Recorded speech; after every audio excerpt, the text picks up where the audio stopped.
میرے بھائیوں، اللہ تبارک و تعالی نے ہمیں رزق حلال کھانے کا حکم دیا ہے، اور رزق دینے والی ذات صرف اللہ ہے۔ اللہ ہی رزق دیتا ہے۔ وما من دابۃ فی الارض الا علی اللہ رزقها۔ کوئی بھی زمین میں جاندار ایسا نہیں کہ جس کے رزق کا ذمہ اللہ نے نہ لیا۔ ان اللہ هو الرزاق ذو القوۃ المتین۔ بے شک اللہ ہی ہے جو رزق دینے والا ہے، اور وہی طاقت والا زبردست ہے، وہی ہر چیز کا مالک ہے، اسی کے پاس سارے خزانے ہیں۔ فرمایا وَإِن مِّن شَيْءٍ إِلَّا عِندَنَا خَزَائِنُهُ۔ کوئی بھی چیز ایسی نہیں مگر ہمارے پاس اس کے خزانے موجود ہیں، لیکن وَمَا نُنَزِّلُهُ إِلَّا بِقَدَرٍ معلوم۔ ہم اتارتے ایک خاص جو مقدار معلوم ہے اتنا اتارتے ہیں، باقی خزانے ہمارے پاس بہت وسیع۔ فرمایا ان اللہ یبسط الرزق لمن یشاء ویقدر۔ اللہ ہی ہے جس کے لیے رزق کو فراخ کرتا ہے، اور وہی رزق کو تنگ کرتا ہے۔ اللہ آزماتا ہے، کسی کو بہت دے کر آزماتا ہے، کسی کو کم دے کر آزماتا ہے۔ اللہ کے آزمانے کے مختلف طریقے ہیں۔ تو میرے بھائیوں، رزق اللہ نے دینا ہے۔ جب اللہ نے رزق دینا ہے تو پھر ہمیں اللہ ہی سے رزق مانگنا چاہیے، اللہ ہی سے رزق طلب کرنا چاہیے۔ اور اللہ حکم دیتا ہے کہ ہمیشہ حلال رزق کھاؤ، حلال کماؤ، حلال کھاؤ۔ اس کی رزق حلال کی بہت اہمیت ہے۔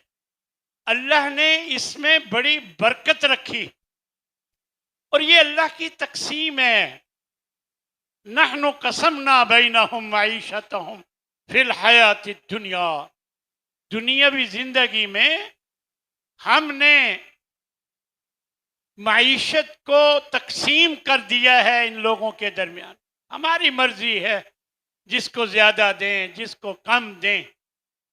انسان حرص اور لالچ میں آ کر ناجائز طریقوں سے کمانے کی کوشش کرتا ہے۔ جب وہ ایسا کرتا ہے تو حرام اس کے پلڑے میں آتا ہے۔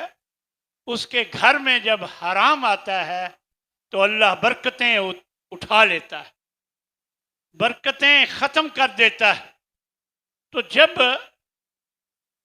اللہ تبارک و تعالی نے یہ حکم دے دیا تو ہمیں رزق ہمیشہ حلال ہی حاصل کرنے کی کوشش کرنی چاہیے۔ اللہ نے حکم دیا ہے محنت کرنے کا، یہ اللہ کا حکم ہے۔ فرمایا وَإِذَا قُضِيَتِ الصَّلَاةُ، جب نماز مکمل ہو جائے، جمعے کے حوالے سے فرمایا فَانْتَشِرُوا فِي الْأَرْضِ، سارے کاروبار چھوڑ کر آ جاؤ، جمعہ پڑھو۔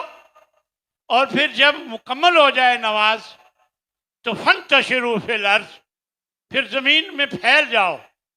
وَابْتَغُوا مِنْ فَضْلِ اللَّهِ، اور اللہ کا فضل تلاش کرو۔ اللہ کو حکم دیتا ہے، اللہ حکم دیتا ہے محنت کرو، اللہ کا فضل تلاش کرو حلال طریقے سے۔ وَاذْكُرُوا اللَّهَ كَثِيرًا لَعَلَّكُمْ تُفْلِحُونَ، اور اللہ کا ذکر کثرت سے کیا کرو تاکہ تم کامیاب ہو جاؤ۔ معلوم ہوا کامیابی اللہ کے ذکر کثرت سے کرنے سے ہوتی ہے۔ انسان کو کامیابی ملتی ہے تو اللہ کا کثرت سے ذکر کرنے سے ملتی۔ تو میرے بھائیوں، اپنے ہاتھ سے کماؤ، حلال کھاؤ، حلال کماؤ، یہی اللہ اور اس کے رسول کا حکم ہے۔ آپ صلی اللہ علیہ وسلم فرماتے ہیں، بخاری کی روایت، ما اکل احد طعاما قط، کہ آج تک کبھی کسی نے کوئی کھانا نہیں کھایا کہ وہ بہتر ہو من ان یاکل من عمل یدی، جو وہ اپنے ہاتھ سے کما کر کھاتا ہے۔ یعنی ہاتھ سے کمائے ہوئے سے بہتر کوئی روزی نہیں جو آپ نے اپنے ہاتھ سے کمایا۔ تو یہ اللہ کے نبی کا بھی حکم ہے کہ ضروری ہے رزق حلال۔ فرمایا ایھا الناس، اے لوگو، کلو مما فی الارض حلالا طیبا، اللہ حکم دیتا ہے لوگو جو زمین میں حلال ہے، پاک ہے، جو حلال ہے وہی پاک ہے، اس میں سے کھاؤ، حرام کی مکس نہ کرو۔ آپ صلی اللہ علیہ وسلم نے ڈرایا کہ ایک وقت آئے گا، لَيَأْتِيَنَّ عَلَى النَّاسِ زَمَانٌ، ایک لوگوں پر وقت آ جائے گا ایسا کہ لا يبالي المرء بما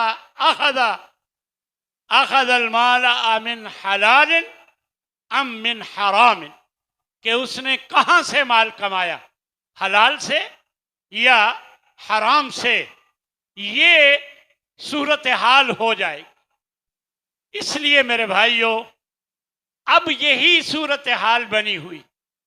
ہمارے ہاں اکثر زیادہ مہنگائی ہے، مسائل ہیں، پھر جائز ناجائز آمدن کی فکر کرتے ہیں، یہ نہیں دیکھتے کہ یہ حلال ہے یہ حرام ہے۔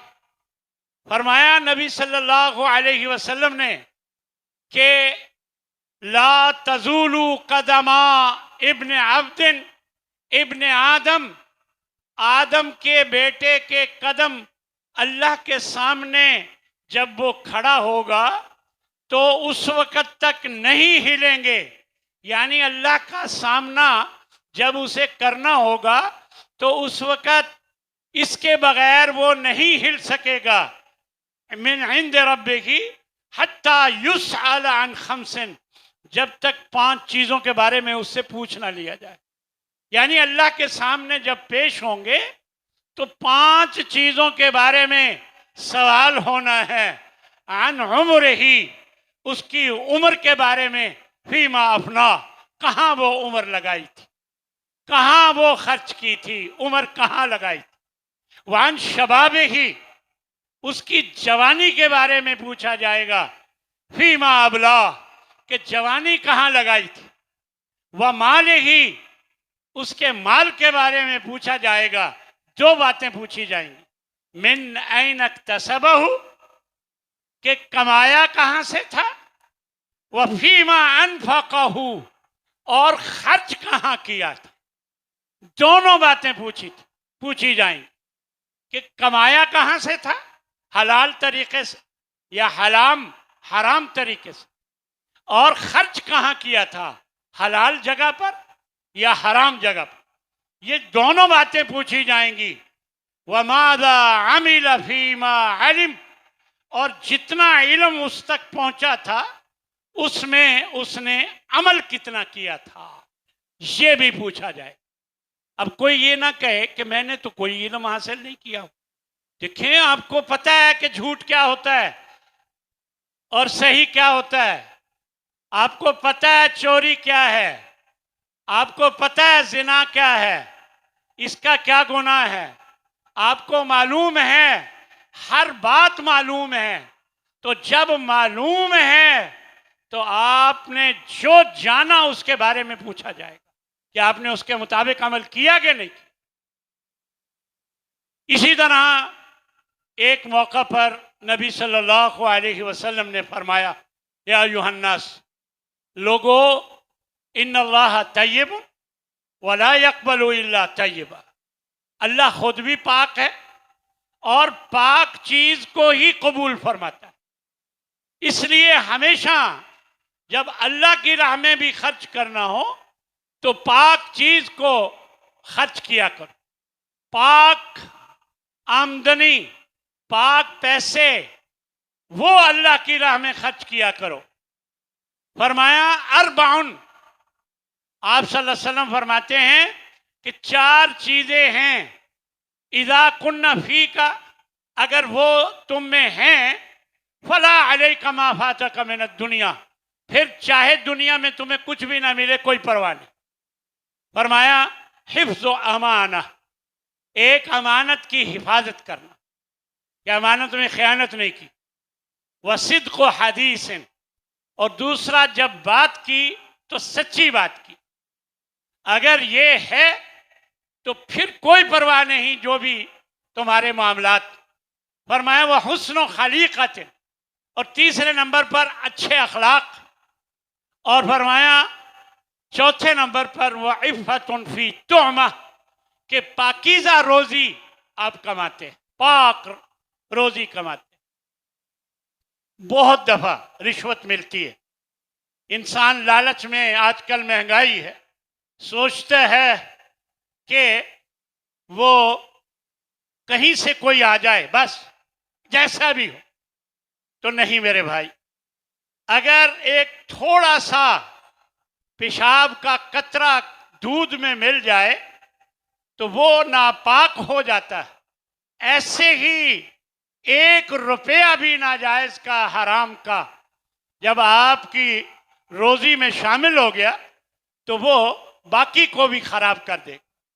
اس لیے بہتر یہی ہے کہ اس کو سنگین جرم سمجھیں، حرام کمائی کو، اور یقیناً بہت بڑا جرم۔ یا ایھا الذین آمنوا، اے لوگو جو ایمان لائے ہو، لا تاکلوا اموالکم بینکم بالباطل، اپنے مال اپنے درمیان ناجائز طریقے سے مال مت کھاؤ، بالباطل، ناجائز طریقے سے، چوری کر کے، غصب کر کے، دھوکہ دے کر، فریب کر کے، خیانت کر کے، رشوت لے کر، سود لے کر، یہ جو سارے طریقے ہیں یہ بالباطل ہے، یعنی باطل طریقے سے مال لوگوں کے نہ کھا جاؤ۔ اور ایک جگہ فرمایا وَلَا تُقْبَلُوا الصَّلَاةُ بِغَيْرِ طُهُورٍ، بغیر وضو کے نماز نہیں قبول ہوتی۔ بالکل اسی طرح وَلَا صَدَقَةٌ مِّن غُلُولٍ، اور حرام مال سے صدقہ قبول نہیں ہوتا۔ یاد رکھیں، جب آپ حرام مال اللہ کی راہ میں دیں گے تو اللہ کے ہاں وہ قابل قبول نہیں۔ فرمایا من اشترى ثوبا ب10 دراہم، جو 10 درہم کا ایک کپڑا لیتا ہے، فیہ درہم من حرام، ان 10 میں سے ایک حرام کا درہم تھا، باقی 9 حلال کے، حلال طریقے سے، ایک حرام کا تھا، لم یتقبل اللہ عز وجل لہ صلاۃ ما دام علیہ، جب تک یہ کپڑا اس کے پاس ہے اللہ اس کی کوئی نماز قبول نہیں فرماتا۔ یہ احمد کی روایت ہے، اور ترغیب ترہیب میں اس کو بیان کیا گیا، اور یہ صحیح روایت۔ حضرت سعد بن ابی وقاص رضی اللہ تعالی عنہ، وہ آپ سے فرماتے ہیں کہ یا رسول اللہ میرے لیے دعا فرمائیں کہ اللہ مجھے مستجاب الدعوات بنا دے، میں جو دعا کروں قبول ہو جائے۔ تو آپ نے فرمایا یا سعد، اگر تو چاہتا ہے کہ تیری ہر دعا قبول ہو جائے، اطب مطعمک، پھر اپنے کھانے کو پاک کر لو، یعنی حلال کھاؤ، حلال کماؤ، تکن مستجاب الدعوہ، تمہاری دعائیں قبول ہونے لگ جائیں گی۔ والذی نفس محمد بیدہ، اس ذات کی قسم جس کے قبضہ قدرت میں محمد کی جان ہے، ان العبد لیقذف اللقمۃ الحرام فی جوفہ، جب بندہ اپنے پیٹ میں ایک لقمہ حرام کا ڈالتا ہے، ما یتقبل منہ عمل 40 یوما، 40 دن کے اعمال اللہ قبول نہیں فرماتا۔ وَأَيَّمَا عَبْدٍ نَبَتَ لَحْمُهُ مِنَ السُّحْتِ، اور جس بندے کا گوشت میں اضافہ ہو حرام کھا کر، فَالنَّارُ أَوْلَىٰ بِهِ، تو اسے آگ ہی میں جانا ہے، اس کے لیے آگ ہی صحیح اور بہتر ہے۔ تو اس طرح میرے بھائیوں یہ بات سمجھ لیں کہ حرام کھانے سے آپ نقصان میں رہیں، آپ کا جسم بڑھے گا تو وہ آگ میں جائے گا۔ آپ جو کپڑا حرام کے پیسوں سے خریدیں گے وہ جب تک رہے گا آپ کی نماز قبول نہیں ہو۔ اور کتنی نبی صلی اللہ علیہ وسلم نے اس حوالے سے وضاحتیں فرمائی ہیں۔ لہذا میرے بھائیوں ہر قسم کے حرام سے بچو۔ میں کچھ حرام کی صورتیں آپ کے سامنے رکھتا ہوں۔ سب سے عام صورت ہے چوری کرنا۔ اللہ قرآن مجید میں ارشاد فرماتے کہ چور مرد ہو یا عورت، فاقطعوا ایدیہما، ان دونوں کے ہاتھ کاٹ دو، جزاء بما کسبا، یہ سزا ہے جو انہوں نے عمل کیا، نکالاً، اور یہ عبرت ہے اور عذاب ہے اللہ کی طرف سے، واللہ عزیز حکیم، اللہ بہت غالب اور بہت حکمت والا۔ اور ایک جگہ نبی صلی اللہ علیہ وسلم فرماتے ہیں لعن اللہ السارق، اللہ نے چور پر لعنت کی کہ یسرق البیضۃ فتقطع یدہ، ایک انڈا چوری کرتا ہے ہاتھ کاٹ لیا جاتا ہے، ویسرق الحبل فتقطع یدہ، ایک رسی چوری کرتا ہے تو اس کا ہاتھ کاٹ دیا جاتا ہے۔ یعنی بخاری کی روایت ہے کہ اس پر لعنت ہو کہ یہ معمولی چیزیں وہ چوری کر کے اپنے لیے اپنی عاقبت خراب کرتا ہے اور لوگوں میں بدنام ہوتا ہے، ہاتھ کٹوا لیتا ہے۔ تو دوسرا جو ہمارے ہاں ذریعہ ہے حرام کمانے کا، وہ ڈاکہ زنی۔ اللہ تبارک و تعالی نے فرمایا بے شک ان لوگوں کی سزا جو اللہ اور اس کے رسول کے ساتھ جنگ کرتے ہیں، زمین میں فساد برپا کرتے ہیں، یہ ہے کہ انہیں ٹکڑے ٹکڑے کر دیا جائے، او یصلب، یا انہیں سولی پہ چڑھا دیا جائے، او تقطع ایدیہم، یا ان کے ہاتھ کاٹ دیے جائیں، وارجلہم من خلاف، اور ان کی ٹانگیں برخلاف، یعنی دائیں ہاتھ بائیں ٹانگیں اور بائیں ٹانگیں اور دائیں ہاتھ، تو مختلف یعنی برخلاف ان کے ہاتھ پاؤں کاٹ دیے جائیں، او ینفوا من الارض، یا زمین سے علاقے سے نکال دیا جائے، جلا وطن کر دیا جائے۔ یہ ایک ذریعہ ڈاکہ زنی۔ اور اس کے بعد جوا، ہمارے ہاں جوا بہت کھیلا جاتا ہے۔ آپ اس آیت کو سنیں، اللہ کیا فرما رہا ہے، انما الخمر والمیسر والانصاب، یہ جوا، یہ شراب، اور یہ وہ بڑے بڑے پتھر جس پہ لوگ آ کے ذبح کرتے ہیں، یہ سب اور فال کے تیر، رجسن، ناپاک ہیں، من عمل الشیطان، یہ شیطانی عمل ہیں، فاجتنبوہ، حکم دیا کہ اس سے بچو، لعلکم تفلحون، تاکہ تم بچ جاؤ۔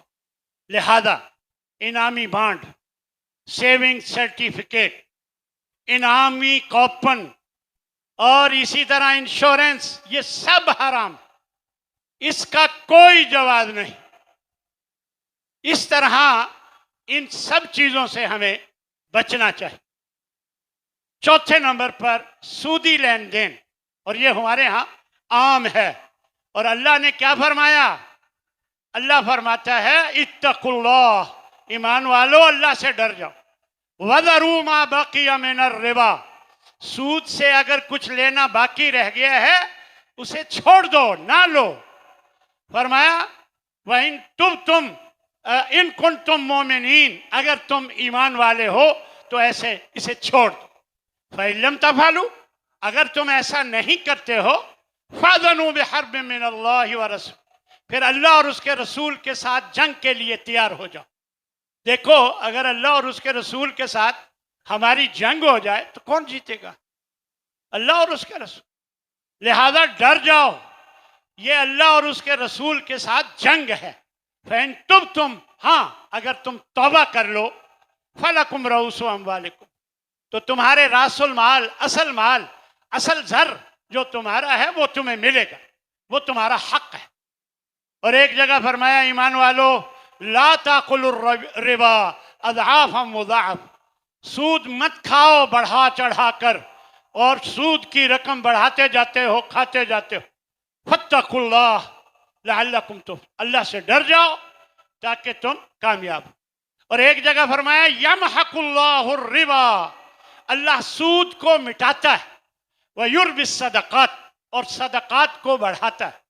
یعنی سود آئے تو برکت ختم ہو جاتی ہے، مال کم ہو جاتا ہے، گھٹاتا ہے، اور صدقہ کرو مال میں برکت آتی ہے، بڑھاتا ہے مال۔ تو اس طرح ایک جگہ اللہ تبارک و تعالی نے واضح طور پر فرمایا کہ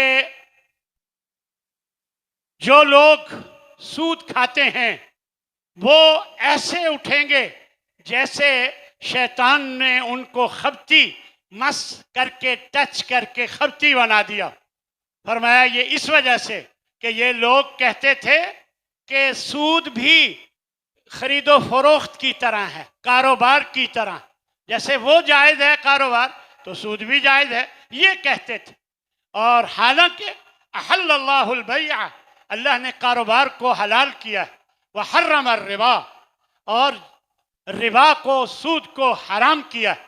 فمن جاء، یاد رکھو جس کے پاس اللہ کی طرف سے نصیحت آئی من ربہ فانتہا، تو وہ بعد آ گیا سود لینے سے، فلہ ما سلف، پچھلا معاف ہو گیا، وامرہ الی اللہ، اب اگلا معاملہ اس کو اللہ کی طرف۔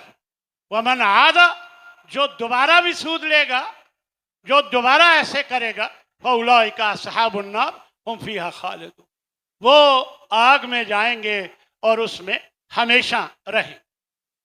نبی صلی اللہ علیہ وسلم نے ایک جگہ ارشاد فرمایا کہ آپ سمجھیں کہ سود کے 72 حصے ہیں، سود کے 72 حصے ہیں۔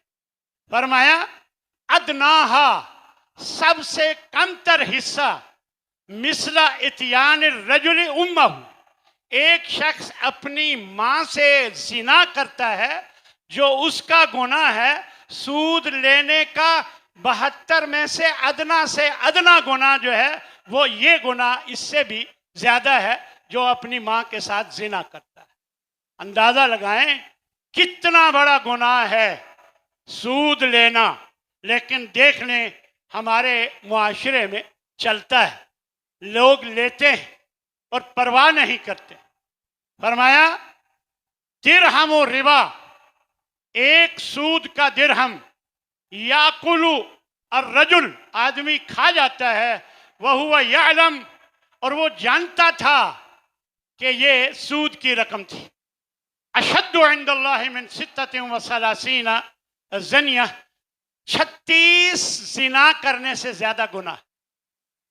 تو اتنا اللہ تبارک و تعالی نے اس کا گناہ رکھا نبی صلی اللہ علیہ وسلم کے فرمان کے مطابق۔